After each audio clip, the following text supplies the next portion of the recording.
إن الحمد لله نحمده ونستعينه ونستغفره ونعوذ بالله من شرور أنفسنا ومن سيئات أعمالنا من يهده الله فلا مضل له ومن يضلل فلا هادي له أشهد أن لا إله إلا الله وحده لا شريك له وأشهد أن محمدا عبده ورسوله صلى الله عليه وعلى آله وأصحابه ومن تبعهم بإحسان إلى يوم الدين وسلم تسليما كثيرا أما بعد.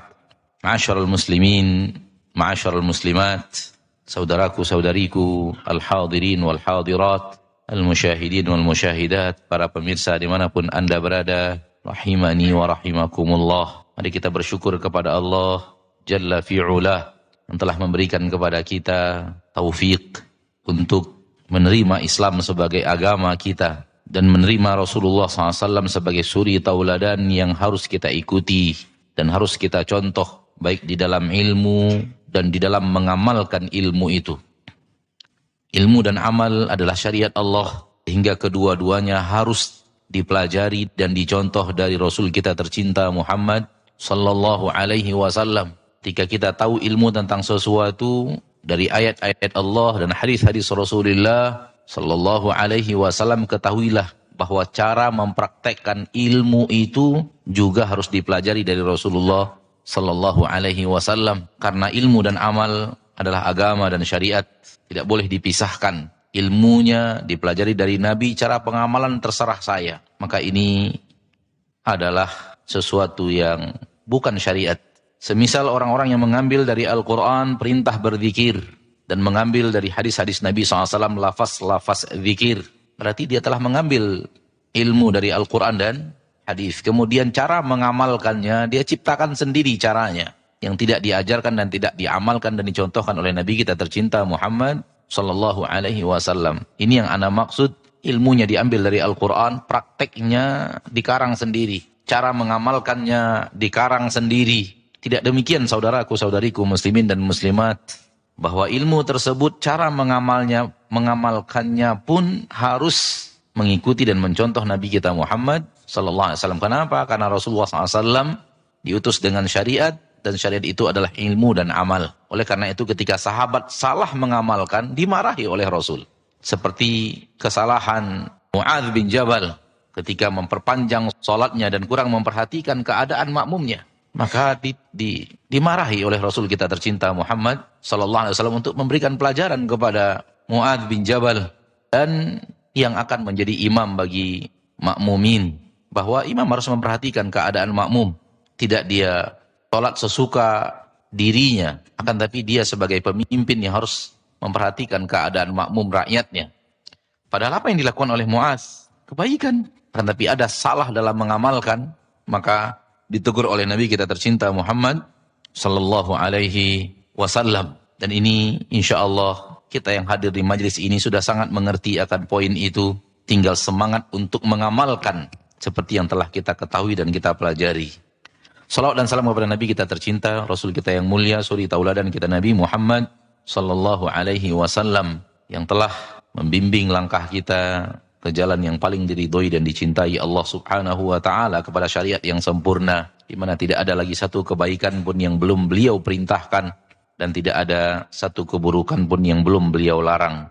Apapun masalah, kapanpun masalah itu ada dari zaman Rasul sampai akhir usia dunia ini, kalau ingin ditanyakan apakah ini baik atau buruk, apakah ini halal atau haram, apakah ini diridhoi Allah atau dimurkai Allah, apakah ini jalan ke surga atau jalan ke neraka, pasti ada jawabannya di dalam syariat yang diturunkan Allah kepada Nabi kita tercinta Muhammad sallallahu alaihi wasallam. Ini makna kesempurnaan agama Allah. Walau wahyu turun hanya 23 tahun kenabian, tapi apa yang Allah turunkan itu menjawab semua itu sampai hari kiamat. Ma'asyiral muslimin, ma'asyiral muslimat, saudaraku saudariku rahimani wa rahimakumullah. Ketika Allah menciptakan kita manusia ini, Allah merangkai kita dari dua unsur. Unsur zahir jasmani dan unsur zahir jasmani dan unsur batin ruhi. Jadi Allah menciptakan kita dengan menggabungkan dua rangkai tersebut awalnya diciptakan jisim, jasmani kita. Setelah itu diperintahkan malaikat untuk datang meniupkan apa? Ruh. Maka kehidupan manusia adalah gabungan antara dua unsur ciptaan Allah Tabaraka wa Ta'ala yang Allah ciptakan untuknya. Jasmani tanpa ruh bukanlah kehidupan. Ruh tanpa jasmani juga bukanlah kehidupan yang kita ketahui. Oleh karena itu ketika seseorang wafat, jasmaninya masih lengkap.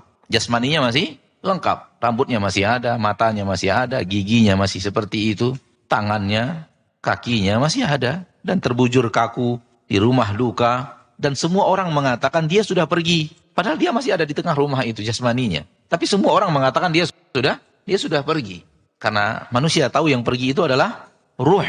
Ini suatu hal yang sangat lahir diketahui tidak saja oleh orang muslim tapi seluruh manusia di permukaan bumi. Ya. Syariat Allah turunkan, syariat Allah Tabaraka wa Ta'ala turunkan, dan dari dalamnya kita belajar bahwa ada hal-hal yang berhubungan dengan zahir dan ada hal-hal yang berhubungan dengan batin. Ada sesuatu yang hissi, bisa terlihat nyata, bisa dideteksi, bisa dipegang, bisa disaksikan. Dan ada sesuatu yang tidak. Ambil firman Allah Tabaraka wa Ta'ala di dalam Al-Quran, di dalam ayat yang antum pasti hafal. Summun, bukmun, umyun, fahum, la yarji'un. Tuli, bisu, buta. Tuli, enggak. Abu Jahal mendengar. Bisu, enggak. Khatib Quraisy, mahir berkhutbah, mahir berbicara, fasih. Buta? Oh enggak buta orang-orang Quraisy. Pemimpin-pemimpin Quraisy itu enggak buta. Tetapi kenapa Allah katakan tentang mereka? Mereka itu tuli, mereka itu buta, mereka itu bisu. Tuli yang bukan zahir, bisu yang bukan zahir, buta yang bukan zahir, yang maknawi, yang tak terlihat oleh mata manusia. Ada dua, nih mata yang ada di kepala. Bisa saja dia melihat, sehat, tajam penglihatannya. Tapi ada mata satu lagi yang tak terlihat. Pandangan mata batin, ruh. Dan itu yang Allah katakan dalam ayat ini, buta. Mereka buta. Walau mata mereka terbelalak melihat dunia dan mampu untuk menatap apa yang ada di hadapan mereka. Tapi Allah katakan buta. Mereka punya lisan, mampu berbicara. Bahkan di antara mereka adalah manusia-manusia yang fasih dalam mengungkapkan kata-katanya. Namun Allah katakan bisu. Bisu yang lain. Kalau kita paham akan itu, kita akan paham bahwa sesungguhnya agama Allah Tabaraka wa Ta'ala Rabbul Izzati wal Jalalah ketika menurunkan syariat, mengurus kedua-duanya. Hal-hal yang berhubungan dengan zahir ada syariatnya, hal-hal yang berhubungan dengan batin pun ada syariatnya. Dan manakala manusia tidak kembali kepada agama Allah Rabbul Izzati wal Jalalah, dia hanya akan tertipu dengan apa yang dilihat dengan pandangan zahir. Kenapa? Dia tidak memiliki bimbingan dan tuntunan untuk mempelajari apa yang terjadi di dalam batin dirinya. Apa yang terjadi di dalam sesuatu yang tak terlihat ini. Apa yang terjadi dalam tubuh yang nampak ini. Apa yang sebenarnya yang terjadi. Kenapa tidak memiliki tuntunan, tidak memiliki pedoman untuk itu. Sementara agama Allah turunkan sampai kepada hal-hal yang seperti itu Allah bahas. Allah Tabaraka wa Ta'ala berfirman ketika Allah menurunkan Al-Quran. وَنُنَزِّلُ مِنَ الْقُرْآنِ مَا هُوَ شِفَاءٌ. Kami turunkan Al-Quran, di dalamnya ada obat. Obat apa? Obat untuk sesuatu yang ada di dalam dada. Karena di dalam ayat yang lain Allah katakan itu وَشِفَاءٌ لِمَا فِي الصُّدُورِ. Obat untuk apa-apa yang ada di dalam dada. Obat yang tak terlihat. Itu artinya apa? Jasmani kita punya penyakit. Dan itulah yang dibahas oleh tim kesehatan zahir manusia. Dan ada penyakit hati, penyakit ruh, penyakit batin. Dan ini posisi Al-Quran untuk mengobatinya. Walaupun Al-Quran juga bermanfaat untuk kesehatan zahir, namun lebih mayoritas mengarah kepada batin, hati. Hati yang berpenyakit. Allah turunkan Al-Quran untuk mengobati itu. Ma'asyarul muslimin, ma'asyarul muslimat, rahimani wa rahimakumullah. Kalau kita faham adanya zahir, adanya batin, saya akan tambahkan satu poin lagi tentang dekat dan jauh. Ada dekat, yang dekat itu zahir. Saya dan antum dekat. Tapi ada dekat juga yang bukan dekat secara zahir. Saya sangat dekat dengan Ustadz Fulan. Padahal yang satunya di Sumatera, yang satunya di Papua. Saya sangat dekat dengan Ustadz Fulan. Saya lebih dekat kepada ayah saya dibanding ibu saya. Padahal ibunya ada di rumah, ayahnya lagi bekerja. 1.000-2.000 kilometer jarak tubuh mereka. Ada kedekatan. Yang kedekatan itu bukan kedekatan apa? Kedekatan zahir. Tapi kedekatan batin.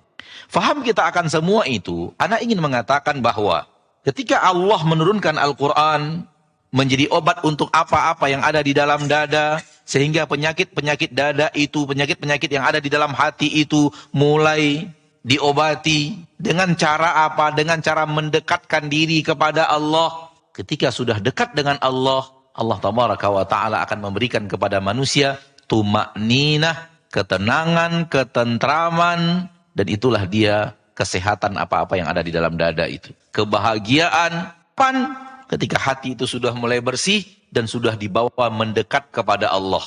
Ketika hati itu sudah sehat dan kemudian dibawa mendekat kepada Allah tabaraka wa ta'ala Rabbul Izzati wal Jalalah. Apa yang terjadi? Yang terjadi adalah ketenangan, ketentraman akan meliputi jiwa manusia, hati manusia. Itu yang Allah katakan di dalam Al-Quran, dalam beberapa ayat. Di antaranya yang sangat jelas di dalam surah Ar-Ra'du ayat 28. Di mana Allah tabaraka wa ta'ala berfirman, alladzina amanu wa tatma'innu qulubuhum bidzikrillah. Ala bidzikrillahi tatma'innul qulub. Orang-orang yang beriman, yang hati mereka tenang dan tentram, damai, hati mereka itu penuh dengan ketenangan, tumakninah. Kenapa? Bidzikrillah, ketika dibawa berzikir kepada Allah, ketika dibawa mendekat kepada Allah dengan aneka ragam ketaatan. Lihat, dekat di sini bukan dekat dalam bentuk zahir. Karena itu amal-amal ketaatan para ulama mengatakan taqarruban ilallah, mendekatkan diri kepada Allah. Kalau antum faham itu, antum akan faham hadis Nabi SAW, jarak yang paling dekat antara seorang hamba dan Robnya adalah ketika dia sujud. Itu jarak yang paling dekat antara seorang hamba dengan Robnya. Jarak apa yang dimaksud di sini? Yang tidak nampak, zat batin, ruh, mendekat kepada Allah Rabbul Izzati wal Jalalah. Sudah dibawa kepada aneka ragam ketaatan, mendekatkan diri kepada Allah tabaraka wa ta'ala. Allah mengatakan orang yang beriman akan tenang dan tentram hatinya. Buah daripada ketaatan itu. Kemudian Allah tutup ayat dengan mengatakan ala bidzikrillahi tatma'innul qulub. Ketahuilah hanya dengan zikir kepada Allah itu, dibawa mendekat kepada Allah dengan aneka ragam ketaatan yang Allah tabaraka wa ta'ala syariatkan, hanya dengan itu hati kalian bisa menjadi tenang dan tentram. Siapa yang lebih tahu hati kita dibanding kita atau pencipta hati kita? Lebih tahu kita atau pencipta hati kita? Lebih tahu pencipta hati kita, yaitu Allah tabaraka wa ta'ala yang telah menciptakan kita dan menciptakan hati kita. Sebaliknya di dalam Al-Quran, kalau dia dibawa lari daripada ketaatan dan taqarrub kepada Allah, hati itu menjadi resah dan gelisah dan tidak nyaman. Kalau dibawa kepada menjauh dari Allah. Antaranya firman Allah di dalam Al-Quran surat Taha ayat yang ke-124, "Wa man a'rada 'an dzikri." Barang siapa yang berpaling dari zikir kepada aku, tidak mau dibawa taat kepada Allah, tidak mau dibawa mendekat kepada Allah, tidak mau taqarrub kepada Allah tabaraka wa ta'ala, maunya apa yang dia mau, apa yang akan terjadi? Fa innalahu ma'isyatan dhanka, untuknya kehidupan yang sempit, resah dan gelisah, tidak nyaman, tidak tentram, hatinya tidak memiliki ketenangan, hidup itu sesak karena sempit walau di rumah yang gedung. Kenapa? Faktor dari menjauh dari Allah, faktor maksiat, faktor tidak mau mendekat kepada Allah Rabbul Izzati wal Jalalah. Oleh karena itu Ana selalu ingin mengatakan kepada saudaraku, saudariku kaum muslimin dan muslimat, terutama para kaula muda, berhati-hati melihat pelaku maksiat yang sedang tertawa, cekikikan, antum merasa nikmatnya hidup mereka. Itu tipuan iblis. Apalagi di zaman kita sekarang, di zaman serba tipu-tipu, serba acting, sehingga manusia-manusia yang jiwanya penuh dengan kegalauan pun tampil bagaikan orang yang bahagia dengan video yang mereka buat, dengan acara yang mereka lakukan, dengan beraneka ragam. Semua itu tipu muslihat dunia.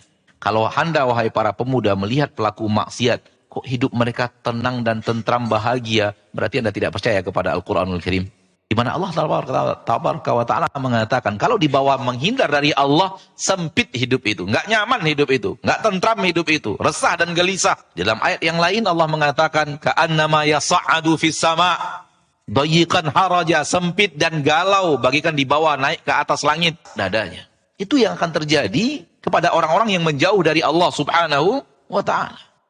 Maka kalau seandainya manusia ingin hidup nyaman, tenang, tentram, bersihkan hati dengan syariat dan dekatkan dia kepada Allah Rabbul Izzati wal Jalalah. Pelajari Al-Quran, untuk mengikis sesuatu yang dari diri kita dianggap penyakit hati. Sombong, terlalu cinta terhadap dunia berlebihan, su'udzon, hasad, syirik, apatah lagi, na'udzubillah min dzalik, hobi dipuji orang, ingin mencari pujian manusia, atau syahwat dalam hal-hal yang diharamkan Allah tabaraka wa ta'ala Rabbul Izzati wal Jalalah. Semua itu penyakit hati. Obatnya adalah Al-Quran. Syariat Allah tabaraka wa ta'ala Rabbul Izzati wal Jalalah. Hanya itu yang bisa mengobati hati manusia. Karena rumus ini tidak akan bisa dimintakan kepada dokter-dokter yang belajar ilmu tentang penyakit batin, penyakit zahir. Akan disampaikan kepada kita oleh salah seorang yang menyampaikan keadaan di salah satu negara terkemuka di dunia. Tidak ingin kita sebut nama negara tersebut. Ahli jiwa itu apa namanya? Dokter apa? Psikologis. Di negeri tersebut terkenal. Profesor ahli ilmuwan dalam ilmu psikologis. Namun kafir. Tak mengerti agama Allah tabaraka wa ta'ala. Membuat sebuah kesimpulan yang mengagetkan seluruh orang-orang yang tahu siapa dia. Ketika dia memperhatikan bahwa hidup ini setelah datangnya sesuatu yang menggembirakan kita, setelah itu datang lagi hal yang membuatnya keruh, membuatnya resah, membuatnya gelisah, maka dia membuat kesimpulan bahwa cara yang terbaik untuk mengakhiri hidup di dunia adalah bunuh diri di saat kita lagi bahagia.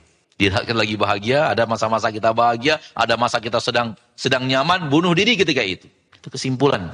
Dan itu yang dia lakukan kepada dirinya, dan dia dengan sengaja membunuh istrinya. Ketika dia lihat istrinya lagi bahagia, sedang asyik, sedang nyaman-nyamannya, sedang tamasya, lagi bahagia sini dibunuh oleh dia. Karena dia merasa mengakhiri hidup dengan menutup usia dengan sedang bahagia, sedang nyaman, itulah puncak daripada kenikmatan. Manusia gila. Kenapa? Tidak mengikuti obat yang Allah turunkan kepada manusia ke permukaan bumi melalui para nabi dan para rasul. Mereka tidak mengenal hal-hal yang berhubungan dengan jiwa dan hanya mengenal zahir dunia. Maka zahir dunia Allah tabaraka wa ta'ala takdirkan kebahagiaan akan disertai setelah itu dengan kesedihan. Itu akan berulang-ulang. Namun agama kita punya resepnya menghadapi itu. Nah, ma'asyiral muslimin, ma'asyiral muslimat rahimani wa rahimakumullah. Kegelisahan hati, ketidaktentraman hati, ketidaktentraman jiwa itu disebabkan dia jauh dari Allah. Bawa mendekat kepada Allah. Obatnya adalah itu. Dengan aneka ragam ketaatan. Karena memang Allah turunkan syariat untuk membuat hati manusia itu damai dan tentram dengan ketaatan-ketaatan itu. Dan Allah tabaraka wa ta'ala melarang manusia dari perbuatan-perbuatan yang Allah larang. Karena memang Allah tabaraka wa ta'ala tahu bahwa akan datang petaka, mudarat, hal yang tidak nyaman kepada manusia kalau dia melakukan hal yang diharamkan Allah tabaraka wa ta'ala kepadanya. Allah melarang bukan karena bakhil. Allah memerintahkan bukan karena untuk memberikan kepada kita beban hidup. Tidak, ma'asyarul muslimin, ma'asyarul muslimat. Apabila kita membaca buku para ulama, para ulama mengatakan bahwa agama ini Allah turunkan untuk mendatangkan kepada kita maslahat hidup. Dan untuk menjauhkan daripada kita mudarat dalam kehidupan. Untuk itu agama Allah datangkan. Untuk itu agama Allah turunkan. Memberikan kepada manusia maslahat-maslahat dalam hidupnya. Yang dia butuhkan kemaslahatan dalam hidupnya. Agama mengarahkan manusia kepada itu dengan seluruh syariat dan perintah-perintahnya.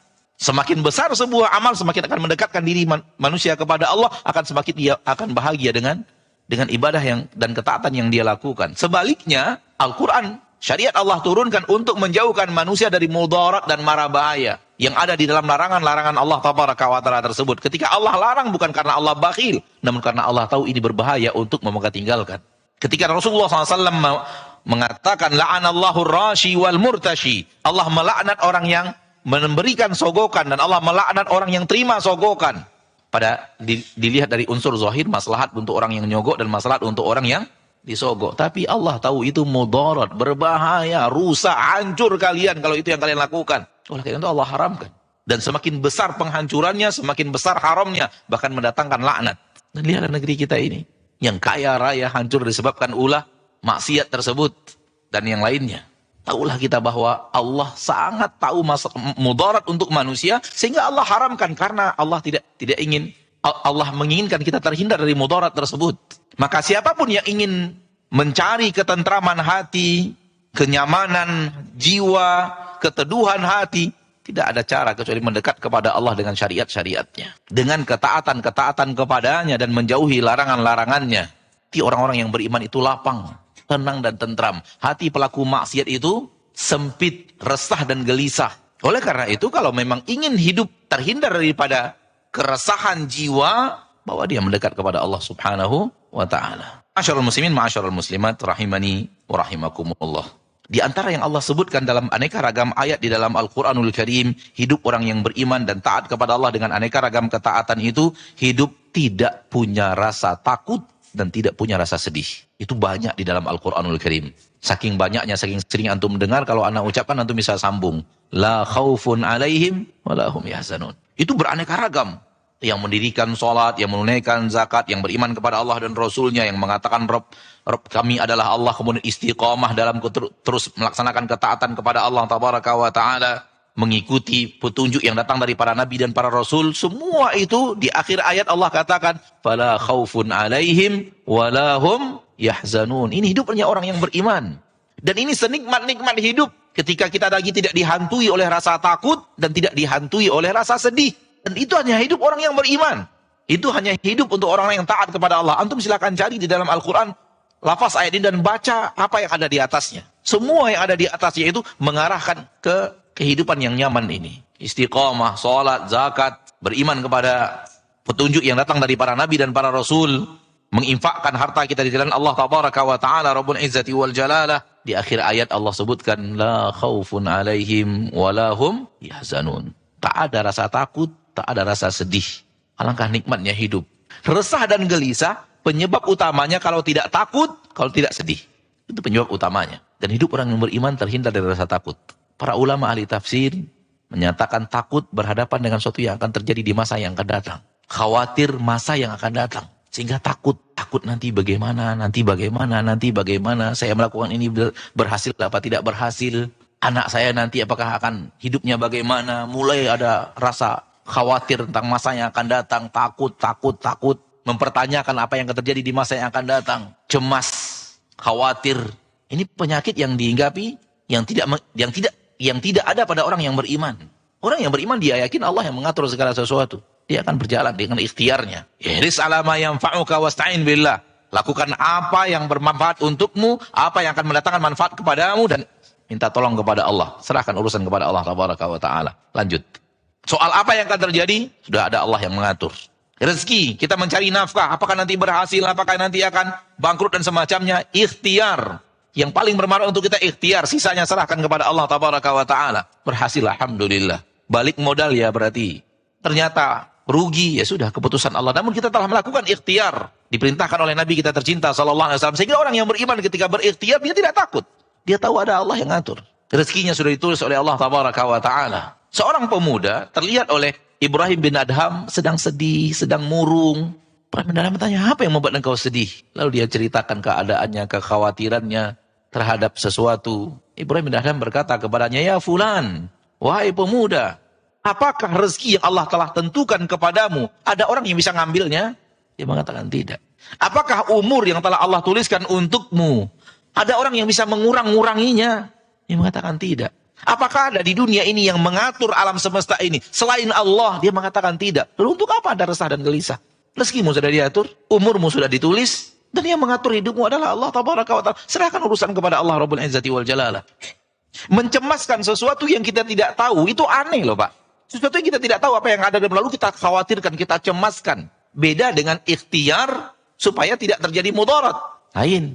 Itu ikhtiar. Misal kita akan pergi meninggalkan rumah, kita kunci dengan baik, kita matikan hal-hal yang berhubungan dengan api dan semacamnya, kompor kita perhatikan dan yang lainnya, itu ikhtiar supaya tidak terjadi hal yang tidak kita inginkan. Namun setelah berangkat dari rumah, jangan cemas, rumah saya bagaimana ya, rumah saya bagaimana. Ini yang kita katakan tadi. Apalagi di zaman dahulu sebelum ada kemudahan yang diberikan oleh Allah sekarang ini. Jangan-jangan pulang-pulang nanti rumah saya udah dibolong maling. Jangan-jangan pulang rumah saya kebakaran. Jangan-jangan pulang. Mencemaskan sesuatu yang kita tidak tahu apa yang akan terjadi di depan. Ini yang ada dalam syariat ini tidak dimiliki oleh orang yang beriman. Yang di depan itu dia serahkan kepada Allah yang mengatur hidup ini. Dan dia sangat yakin bahwa itu semua sudah ada tulisannya, dia menjalankan. Namun dia diperintahkan Allah untuk ikhtiar sehingga tidak ada kecemasan hidup terhadap apa yang akan terjadi di masa yang akan datang. Tidak sedih, kata para ulama, tidak sedih apa yang telah terjadi di masa lalu. Jadi khauf, takut terhadap masa yang akan datang, sedih untuk sesuatu yang ada di masa yang lalu. Orang yang beriman hidupnya tidak sedih. Kenapa dia tidak sedih? Apa yang menyebabkan orang sedih dengan masa lalunya? Ada kesalahan dia lakukan. Ada kekeliruan yang dia lakukan. Ada maksiat yang dia kerjakan. Sehingga dia renungkan hidupnya yang lalu dia sedih, telah melakukan kesalahan, telah melakukan hal yang tidak benar, telah berkhianat, telah menyakiti hati orang tuanya, dan orang tuanya sudah wafat, telah melakukan dosa ini, dosa itu. Ini penyebab kesedihan masa lalu. Orang yang beriman tidak sedih. Apakah mereka memiliki kesalahan masa lalu yang salah? Memiliki, sama. Manusia punya kesalahan yang sama. Namun kenapa mereka tidak sedih? Ada obatnya. Apa obatnya? Mereka yakin seyakin-yakinnya bahwa Allah pasti mau mengampuni itu. Kalau mereka serius minta ampun kepada Allah. Seberapa besar pun kesalahan kita, seberapa banyak pun dosa kita, seberapa banyak pun dosa seorang hamba, kalau dia serius meminta ampun kepada Allah, mustahil Allah tidak ampunkan. Mustahil Allah tidak ampunkan. Itu mustahil. Keyakinan ini yang memang Allah yang memberikannya di dalam Al-Quran kepada manusia, kepada kita umat Islam. Ada Allah katakan di dalam Al-Quran, nanti kita bacakan ayat dalam surat Az-Zumar. Allah tabaraka wa ta'ala mengatakan bahwa semua itu Allah akan ampuni. Keyakinan dia bahwa dia punya Rabb yang pasti akan mengampuni, mengobati kesedihan. Di dalam surah Az-Zumar ayat yang ke-57. Qul ya ibadiyalladzina asrafu ala anfusihim la taqnatu min rahmatillah. Katakan kepada hamba-hambaku yang telah melampaui batas, berbuat zalim, melampaui batas dalam kezaliman, melampaui batas dalam dosa dan maksiat. Katakan kepada mereka, la taqnatu min rahmatillah. Jangan kalian putus asa dari rahmat Allah. Innallaha yaghfirudz dzunuba jami'an. Sesungguhnya Allah mengampunkan dosa semuanya. Semuanya. Masyaallah muslimin, semuanya. Tidak ada yang Allah tidak akan ampuni. Dengan syarat kita serius minta ampun kepada Allah subhanahu wa ta'ala. Setiap orang yang melakukan taubatan nasuha, mustahil Allah tidak ampuni. Kenapa? Kalau Allah tidak ampuni, berarti Allah tidak memenuhi janjinya. Dan Allah la yukhliful mi'ad. Allah tidak pernah ingkar janji. Maka seorang muslim yang memiliki keyakinan itu, akidah itu tenang.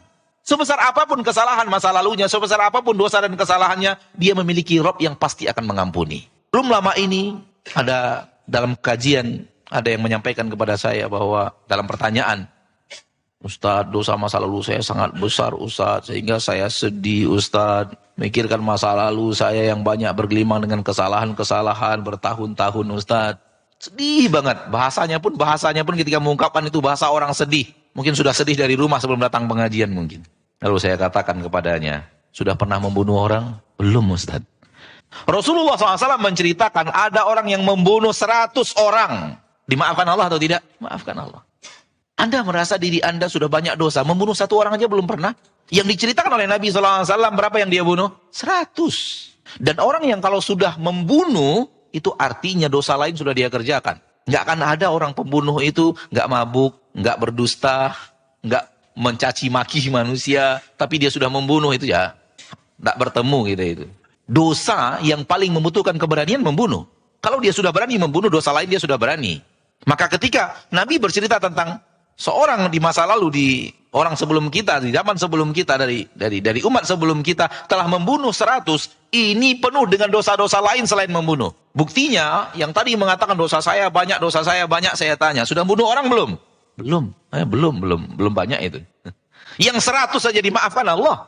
Baru saja dia taubat, serius taubatnya.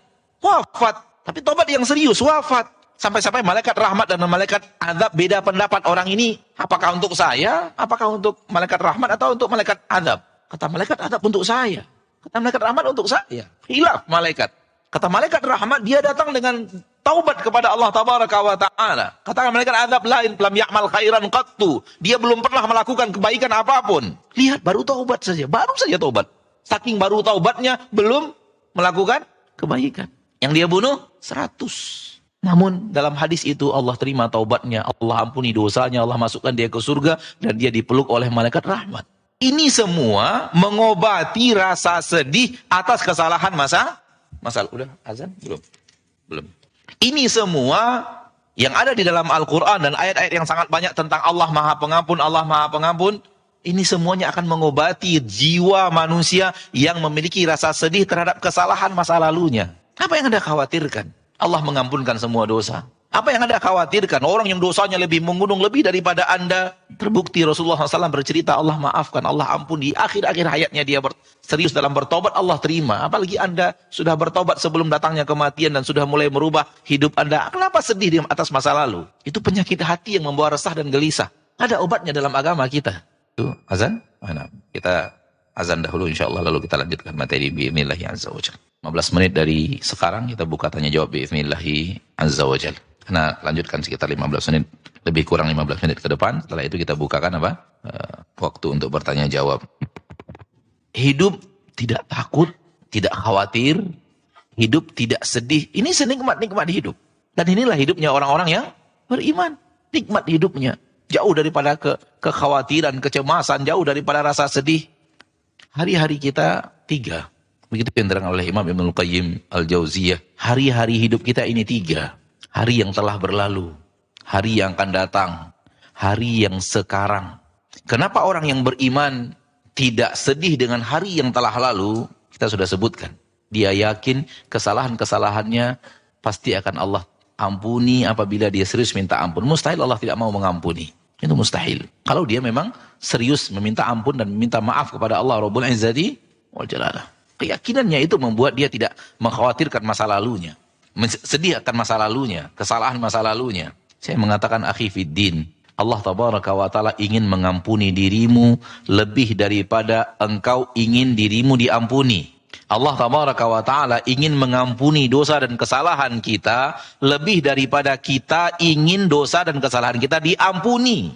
Kita ingin dosa dan kesalahan kita diampuni? Ingin atau tidak? Allah ingin mengampuni kita lebih daripada keinginan kita ingin diampuni. Bagaimana mungkin kalau kita serius minta ampun kepada Allah, Allah tidak ampuni? Nggak mungkin, itu mustahil. Kaedahnya mustahil secara syariat. Kita berdosa atau tidak? Berdosa. Kita melakukan kesalahan atau tidak? Malam ketika datang sepertiga malam terakhir, minta ampun atau tidak? Tidak. Sementara Allah menanti. Saya akan ampuni. Mana kalian yang minta ampun? Saya ampuni. Mana kalian minta ampun? Saya ampuni. Kita yang berdosa, tidur. Kita yang berdosa, tidur kepada Allah. Padahal kita yang bersalah. Kita yang melakukan dosa dan kesalahan. Kemudian Allah menanti kita datang agar Allah ampuni. Hai orang-orang yang minta ampun, mana permintaan ampunmu? Aku akan ampuni. Kita yang bersalah, kita yang berdosa tidur. Kita yang berdosa walaupun bangun pada saat itu tidak beristighfar minta ampun kepada Allah tabaraka wa ta'ala. Ini yang anak katakan tadi, Allah lebih ingin mengampuni dibanding kita ingin diampuni. Tiap malam Allah tunggu permintaan ampun kita karena Allah ingin mengampuni kita. Sementara kita yang bersalah sendiri tidak mengambil kesempatan itu minta ampun kepada Allah Rabbul Izzati wal Jalalah. Apabila seandainya kita serius minta ampun, Allah berjanji, aku akan ampuni. Nah, jadi masa hari-hari yang lalu, kesalahan-kesalahan yang ada di dalamnya, membuat kita sedih, jangan. Karena ada obatnya, yaitu Allah Maha Pengampun dan pasti mengampuni. Ini hari yang lalu. Hari yang akan datang, kata Imam Ibnul Qayyim, sesuatu yang kita tidak tahu, sehingga kita tidak perlu untuk mengkhawatirkannya, cukup bertekad untuk melakukan kebaikan untuk hari yang akan datang. Tekad untuk berbuat baik di masa yang akan datang. Tekad untuk melakukan kebaikan di masa yang akan datang. Dia pun kita tidak tahu apa yang akan terjadi. Namun harus ada tekad untuk melakukan kebaikan. Azam untuk berbuat baik. Itu hidup orang mukmin. Ketika dia tidak dikan masa lalunya. Dan tidak disibukkan dengan memikirkan kesalahan masa lalu.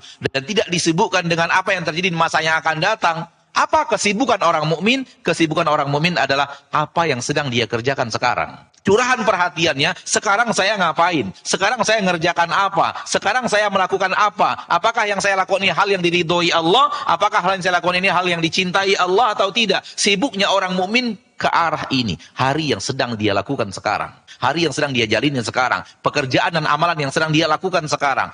Ke arah ini, arah curahan perhatian orang mukmin. Karena dia tidak disibukkan dengan masa lalu dan dia tidak disibukkan dengan masa yang akan.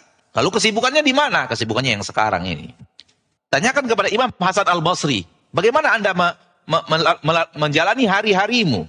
Imam Hasan Al-Basri mengatakan, setiap saya ingin mengucapkan kalimat dari lisan saya perhatikan di atas ridho Allah atau tidak. Kalau di atas ridho Allah saya ucapkan, sekiranya tidak di atas ridho Allah saya hentikan. Saya tahan lisan saya untuk mengucapkan kata-kata itu.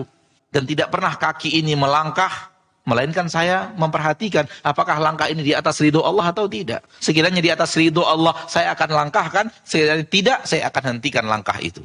Ini hari-hari orang yang beriman. Ini hari-hari yang membuat para ulama hidup dengan ketaatan yang luar biasa. Kenapa? Dia selalu memikirkan dia sedang mengerjakan apa sekarang. Yang dia kerjakan sekarang ini di atas ridho Allah atau tidak di atas ridho Allah. Seandainya di atas ridho Allah dia lanjutkan, karena tidak dihentikan. Kita terlalu memikirkan masa yang akan datang, lupa memikirkan yang sekarang. Akhirnya yang sekarang kurang perhatian. Main semrawut saja, apa sih yang penting kerjakan, nggak difikirkan, nggak diseriuskan memperhatikan apa yang sedang kita lakukan ini. Lagi ngomongin apa, lagi melangkah kemana, lagi membeli apa, lagi melihat apa, nggak kita pikirkan. Kenapa? Mungkin masa yang akan datang akan ada ini, akan. Kesibukan orang mukmin adalah memperhatikan setiap apa yang akan dia lakukan, apa yang sedang dia kerjakan, sehingga dia tidak disibukkan dengan hari-hari lalu, dia tidak disibukkan dengan hari-hari yang akan datang. Karena hidup orang mukmin disibukkan dengan yang sekarang sedang dia kerjakan. Hari esok belum tentu jadi milik kita. Belum tentu kita hidup sampai hari esok. Siapa yang menjamin? Ma'asyiral muslimin, ma'asyiral muslimat, rahimani wa rahimakumullah. Khawatir akan rezeki, orang beriman tidak akan khawatir akan rezeki. Karena dia punya keyakinan rezekinya sudah tertulis. Dan rezeki itu Allah yang mengatur, bukan orang lain. Di dalam Al-Quran surat Adz-Dzariyat ayat 22 Allah berfirman, wa fis sama'i rizqukum. Di langit rezeki kalian. Rezeki kalian wahai manusia bukan di bumi, di langit. Sehingga orang yang beriman soal rezeki, hatinya ke atas bukan ke bawah, ke permukaan bumi. Permukaan bumi hanya ikhtiar, tapi rezekinya di atas. Allah yang mengaturnya. Ini yang membuat dia tidak khawatir akan rezekinya. Dan dia sudah tahu bahwa Allah telah menuliskan rezeki itu. Di usia kita dalam kandungan ibu kita 120 hari, dituliskan rezeki kita berapa. Ajal kita, kapan datangnya. Amal kita seumur hidup seperti apa. Hasilnya bagaimana? Apakah menjadi orang yang bahagia masuk surga atau menjadi orang sengsara? Na'udzubillah masuk neraka. Na'udzubillah min dzalik. Rezeki sudah ditulis oleh Allah. Rezeki madmun. Orang beriman tidak khawatirkan rezeki. Sehingga hidupnya tenang, tentram. Hidupnya damai. Hidupnya tidak resah dan gelisah. Di dalam Al-Quran Allah sudah tunjukkan bahwa Allah tabaraka wa ta'ala menolong orang-orang yang mendekat kepadanya.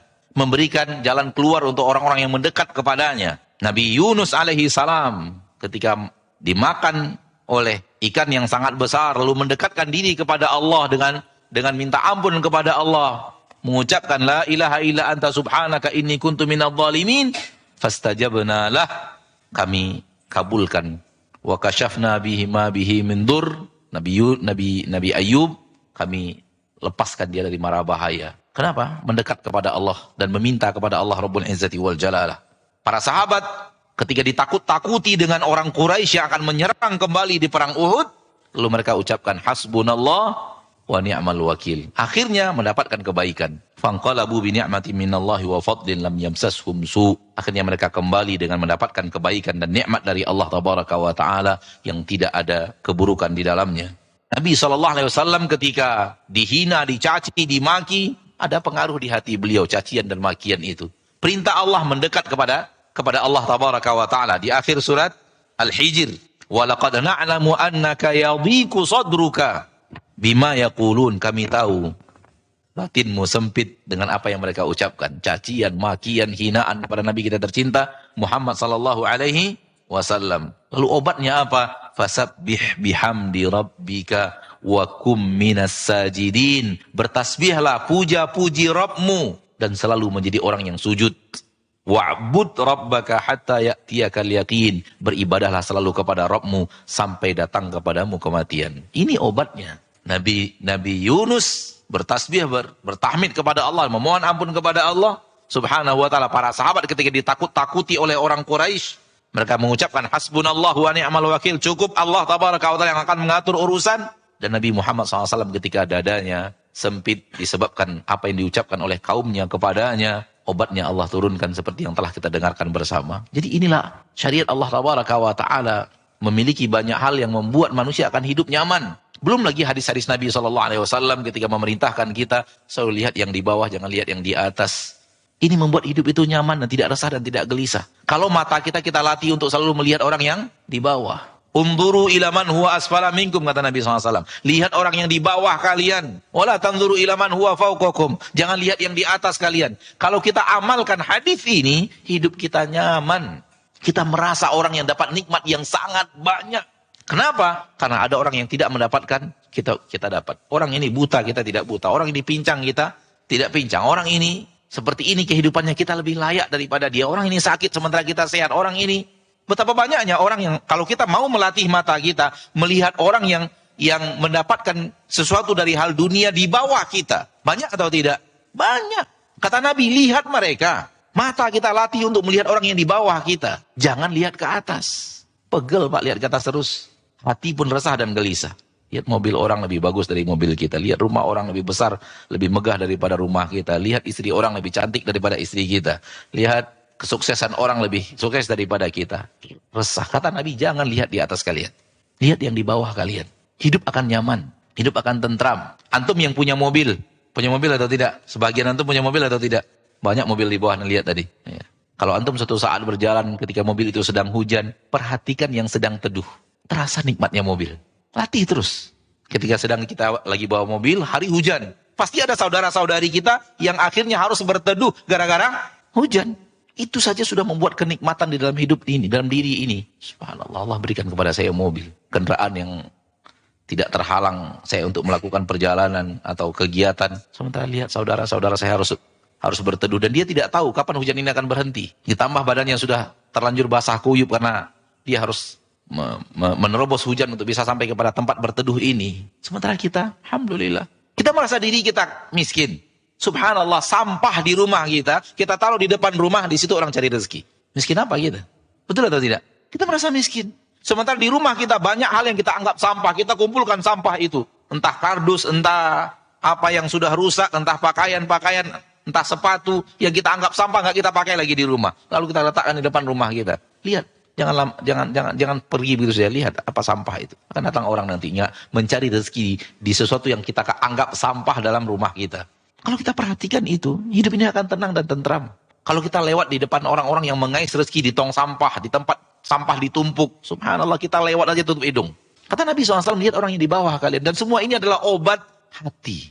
Kalau seandainya kita lihat manusia di atas kita terus, yang punya kelebihan lebih daripada kita, maka kita akan meremehkan dan kita akan tidak menghargai dan tidak bersyukur kepada Allah atas kelebihan-kelebihan yang Allah berikan kepada kita. Terakhir satu hadis Nabi SAW diriwayatkan oleh Imam Muslim. Rasulullah SAW mengatakan, ajaban li amril mu'min, inna amrahu kullahu lahu khair. Alangkah menakjubkannya perkara orang mukmin. Seluruh perkara untuk orang yang beriman kebaikan.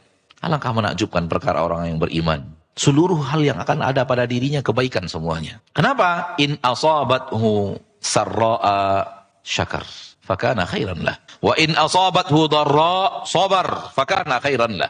Kalau yang datang kepadanya adalah sarra, sesuatu yang mengembirakan dirinya, sesuatu yang membahagiakan, kabar gembira, nikmat datang kepadanya, syakar, dia bersyukur kepada Allah. Hidupnya dipenuhi dengan sifat syukur. Aktivitasnya dipenuhi dengan sifat syukur. Fakana khairan lah, maka itu akan kebaikan untuk dirinya. Wa in asabathu dharra. Namun apabila yang datang kepadanya dharra, petaka, musibah, sesuatu yang tidak dia inginkan, sesuatu yang membuat dia sedih, sabar. Orang mukmin menyiapkan sifat sabar. Fakana khairan lah, maka itu adalah yang baik untuknya. Hadis ini kalau kita amalkan, hidup kita tenang dan tentram. Kenapa? Hidup itu hanya dua. Kalau tidak datang kebaikan, kalau tidak datang keburukan. Kalau tidak datang yang kita sukai, kalau tidak datang hal yang tidak kita sukai. Kalau tidak membuat kita bahagia dan gembira, kalau tidak membuat kita sedih dan menangis. Hidup itu pertukaran dan pergantian itu. Nggak akan keluar dari situ.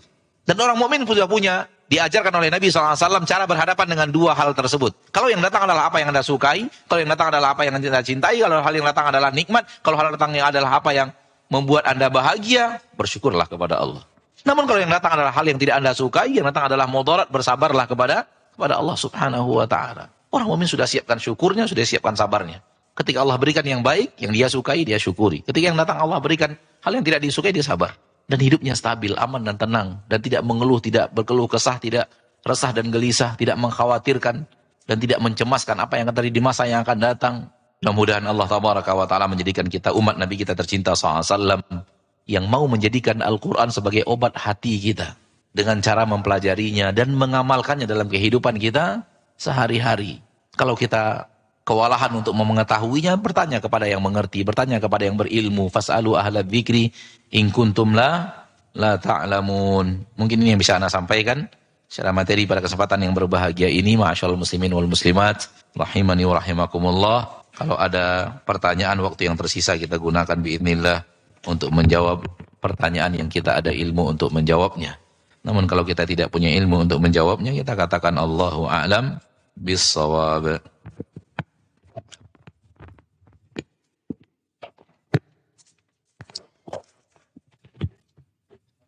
Gimana?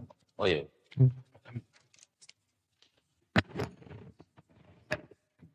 هل يوجد سؤال هنا؟ Wahid. أي نعم تفضل. Aqra? لا بأس. Pertanyaan, Ustadz, bagaimana cara menghilangkan noda-noda yang ada di hati? Apakah cukup dengan istighfar dan apakah boleh yang dibaca adalah Sayyidul Istighfar? Noda-noda di hati yang ditanyakan maksudnya adalah noda-noda akibat dosa dan maksiat. Di dalam hadis Rasulullah SAW bersabda, kalau seorang hamba berbuat maksiat, satu titik hitam di dalam hatinya. Hati yang kalau dibelah, para ahli dokter kesehatan duniawi tak tahu mana yang noda itu, nggak ada. Karena ini bukan hati yang bukan hati zahir.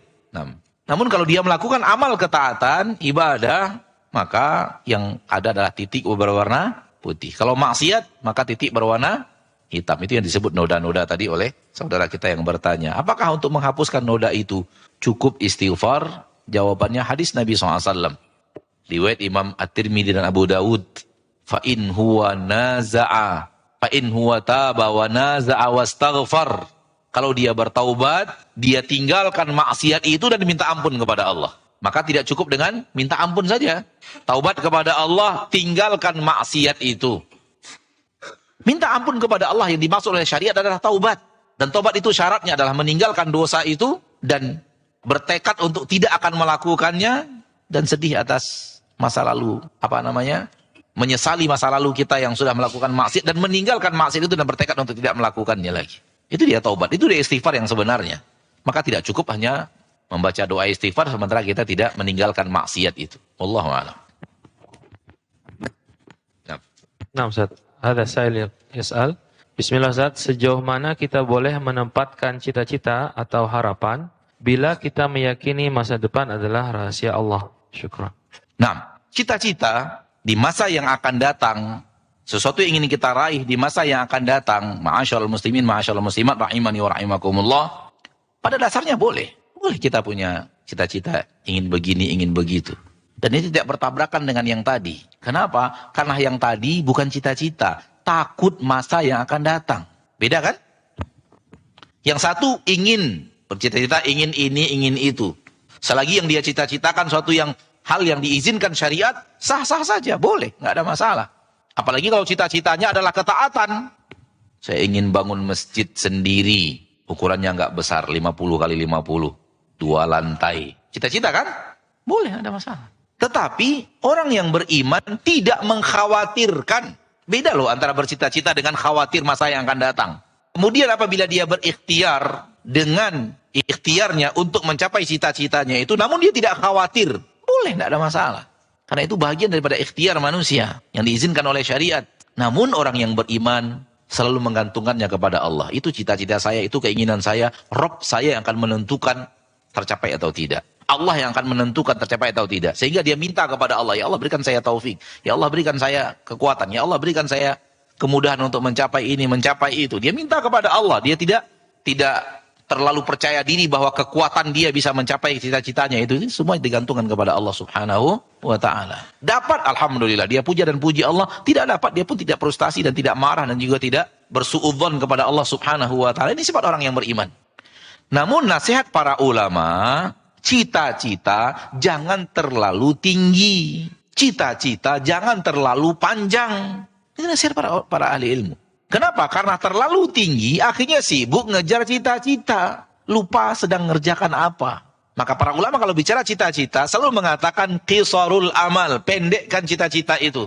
Pendekkan angan-angan, ingin itu, ingin ini, ingin punya itu. Pendekkan, jangan dipanjangkan.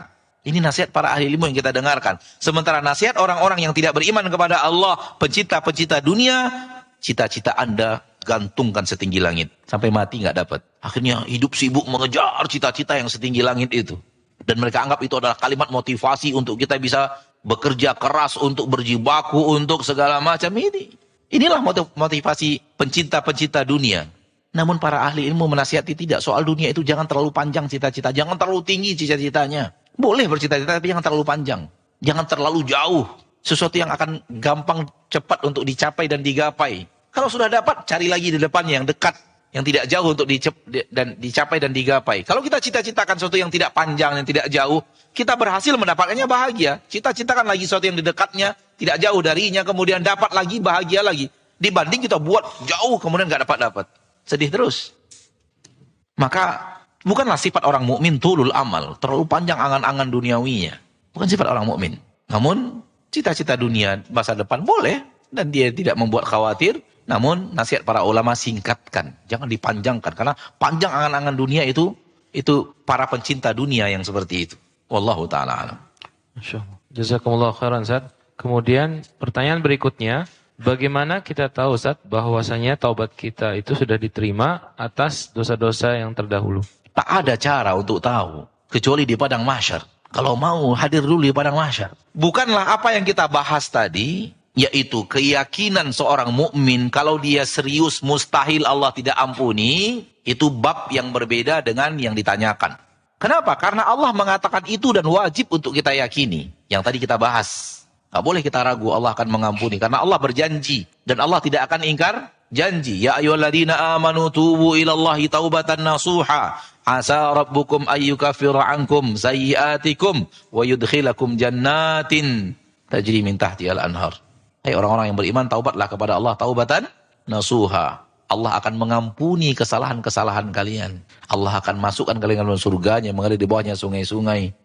Kalau kalian taubatan nasuha, Allah pasti ampuni. Karena Allah telah berjanji mengampuni. Allah pasti masukkan surga. Karena Allah berjanji masukkan surga. Innallaha la yukhliful. Ini kaidah yang membuat dia tenang dan tentram. Sebesar apapun kesalahannya, dia punya Rabb yang berjanji untuk mengampuni. Kalau dia minta ampun kepada Allah dengan serius. Maka dia usahakan serius. Dan dia yakin, saya serius mustahil Allah tidak akan ampuni. Cuman pertanyaan ini, tahu nggak saya telah diampuni atau tidak? Tahu nggak saya, taubat saya diterima atau tidak? Jawabannya tidak tahu gitu. Akan tetapi kita bisa tahu, saya serius atau tidak. Namun diterima atau tidak, kita tidak tahu. Dan itu kemuliaan, keuntungan, hikmah yang besar dari Allah, kita tidak diberitahu taubat kita telah diterima atau tidak. Walaupun kita disuruh meyakini bahwa kalau kita serius, Allah pasti ampuni. Namun diterima atau tidak, telah diampuni atau tidak, kita tidak tahu. Kenapa? Karena itulah kebaikan untuk manusia. Si A telah taubat dengan serius. Berarti dia diampuni dosanya oleh Allah. Betul atau tidak? Namun dia tidak beritahu. Sehingga dia tidak tahu. Dia terus taubat. Bertahan di atas taubatnya terus. Sehingga semakin mulia di sisi Allah. Dia telah bertaubat dari kesalahan masa lalunya. Dia tidak tahu diampuni. Akhirnya dia banyakkan ketaatan. Padahal telah diampuni. Maka semakin mulia dia di sisi Allah, semakin tinggi derajatnya di surga Allah Subhanahu wa taala. Dia sudah bertaubat, di sisi Allah taubatnya sudah diterima, dosanya telah diampuni. Karena dia tidak tahu diterima dan tidak diterimanya, maka dia tidak kembali kepada dosanya karena dia ingin bertahan di atas taubat itu. Tidak kembali lagi kepada dosa masa lalu. Kemuliaan untuk seorang hamba apabila taubatnya tidak diberitahu kepadanya, dosanya diampuni tidak diberitahu kepadanya. Seandainya diberitahu kepadanya bisa mudarat.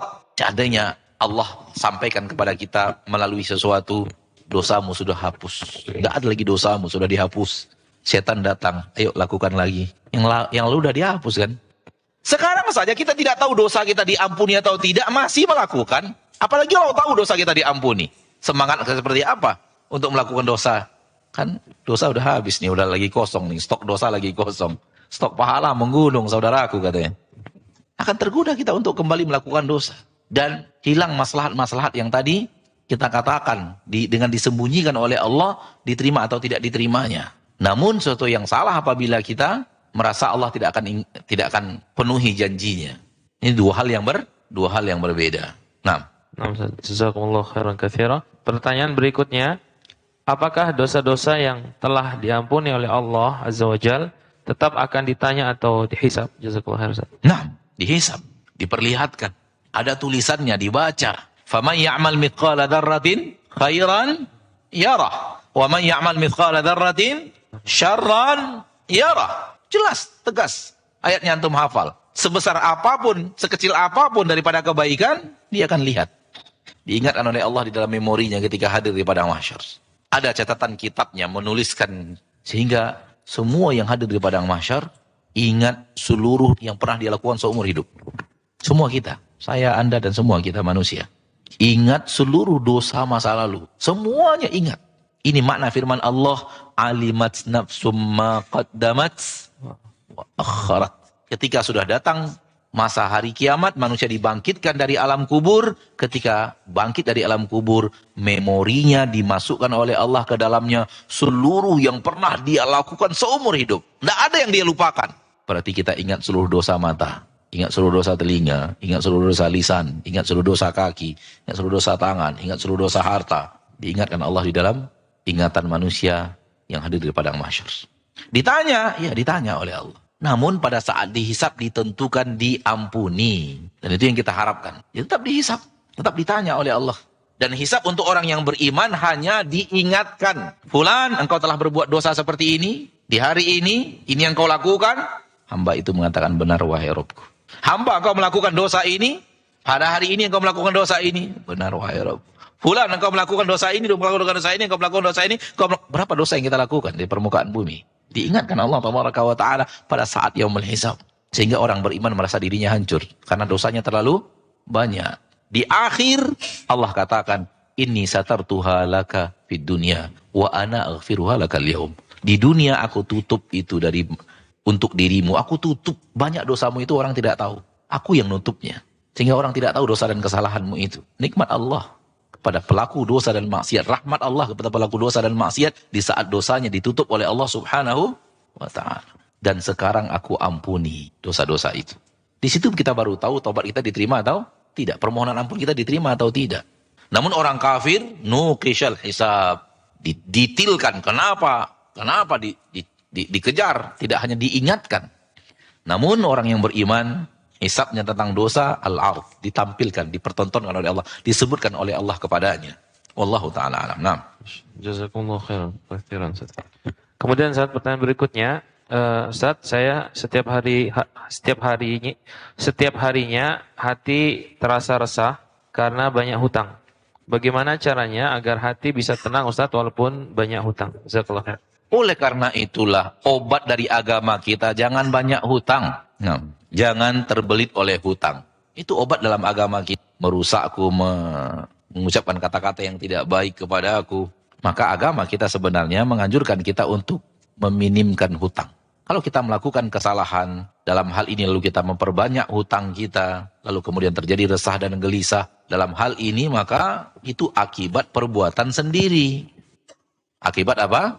Perbuatan sendiri. Rasulullah SAW dalam hadis yang sahih melihat seorang sahabat, kalau tidak salah Abu Umamah, di masjid, lalu Rasul bertanya kepadanya, mali araka fil masjid fi hadhihi sa'ah, ada apa aku melihat engkau berada di masjid? Kata Abu Umamah radhiyallahu taala anhu, bahwa saya sedang kurang nyaman, ada hutang yang sedang saya fikirkan. Kata Nabi SAW, aku ajarkan kepadamu doa yang kalau engkau amalkan, maka Allah Tabaraka wa Ta'ala akan membebaskan engkau daripada keresahan itu dan membebaskan engkau dari hutang. Rasulullah mengajarkan doa yang tadi kita ucapkan. Allahumma inni a'udzubika minal hammi wal hazani wa a'udzubika minal azzi wal kasali wa a'udzubika min ghalabatid daini wa qahrir rijali. Ya Allah, aku mohon perlindungan kepadamu daripada kekhawatiran, daripada kesedihan, daripada al-jubn, ketakutan, penakut, dan rasa malas, dan aku mohon perlindungan kepadamu daripada terbelit hutang. Kata Abu Umamah al-Bahili, saya amalkan ini sampai Allah Tabaraka wa Ta'ala membebaskan saya daripada hutang tersebut. Maka harus ada ikhtiar daripada kita. Harus ada ikhtiar daripada kita, dan tetap hati ini minta kepada Allah Tabaraka wa Ta'ala. Nah. Jazakumullah khairan.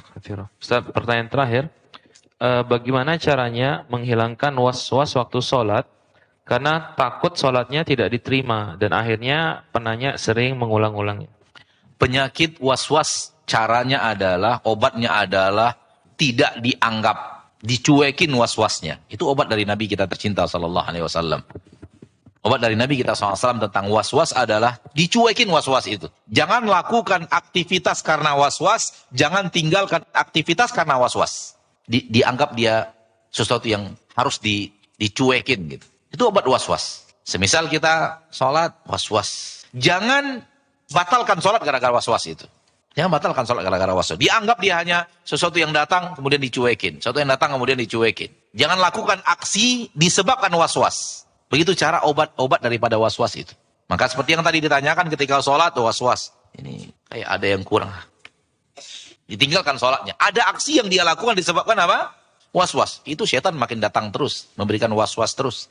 Supaya hamba ini hidupnya nggak nyaman. Kemudian hamba ini sedih. Hamba ini hidupnya susah. Dan itu keinginan syaitan. Maka caranya adalah fa'arid anhu. Berpaling daripada waswas itu. Ketika datang waswas, lanjutkan sholat. Cuekin. Datang lagi, cuekin. Lanjutkan sholat. Datang lagi, cuekin. Lanjutkan sholat. Jangan ikuti dan lakukan aksi disebabkan waswas.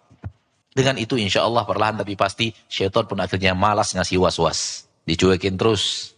Dan belum lama ini Anda mendengarkan tausiah dari Syekh Sulaiman Ar-Ruhaili melalui media yang dimudahkan Allah Ta'ala berbicara tentang masalah ini. Bahwa obat waswas itu adalah dicuekin. Jangan dibuat aksi disebabkan ada waswas. Nih, kayaknya wudhu anak tadi ada yang kurang ini. Jangan berwudhu lagi. Jangan berwudhu lagi gara-gara itu.